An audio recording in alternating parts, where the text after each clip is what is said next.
हर हर महादेव। मैंने एक चीज नोटिस की है, कुछ घरों के अंदर स्पिरिचुअलिटी में आ जाना भी एक बहुत बड़ा पाप है।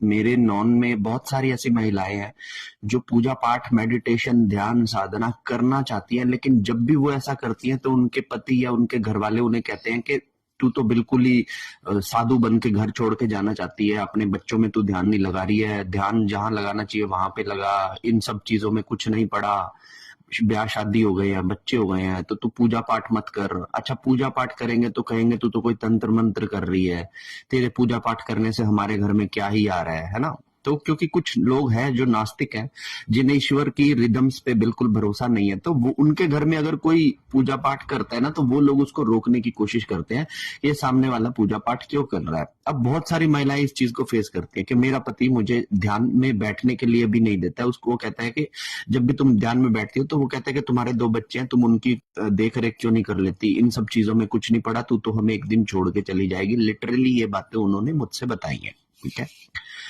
पहली चीज इन सभी लेडीज से मैं एक बात कहना चाहूंगा कि स्पिरिचुअल होना कोई बुरी बात नहीं है। ठीक है, स्पिरिचुअलिटी के अंदर आकर पूजा पाठ हम कर पा रहे हैं या नहीं कर पा रहे हैं, ये भी हमारे प्रारब्ध ही तय करते हैं। क्योंकि अगर ईश्वर चाहते हैं कि वो आपसे अपनी पूजा लें, तो आपको वो समय जरूर देंगे। और आपके घर वाले क्या कहते हैं, आपका पति आपको क्या कहता है, आपके घर के बच्चे आपको क्या कहते हैं, वो चीज कभी भी मैटर नहीं करती। क्योंकि कहीं ना कहीं आज नहीं तो कल वो भी इस चीज को एक्सेप्ट करेंगे ही करेंगे कि पूजा पाठ करना चाहिए।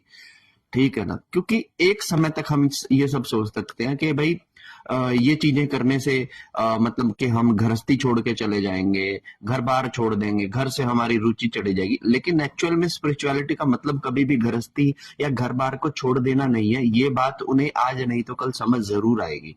तो अगर आपको भी लग रहा है कि आपका मन पूजा पाठ करने को करता है और आपके घर वाले आपको रोकने की कोशिश करते हैं, तो मैं उनसे कहूंगा कि उन्हें क्लियर भाषा में समझा दीजिए कि मैं कुछ चीजें एक्सपीरियंस करना या करना चाहती हूँ। ठीक है, और वो चीजें करने के लिए मुझे किसी घर बार को छोड़ने की जरूरत नहीं है। तो अगर आपके साथ भी ये सब होता है तो आप मुझे कमेंट कर बताइए।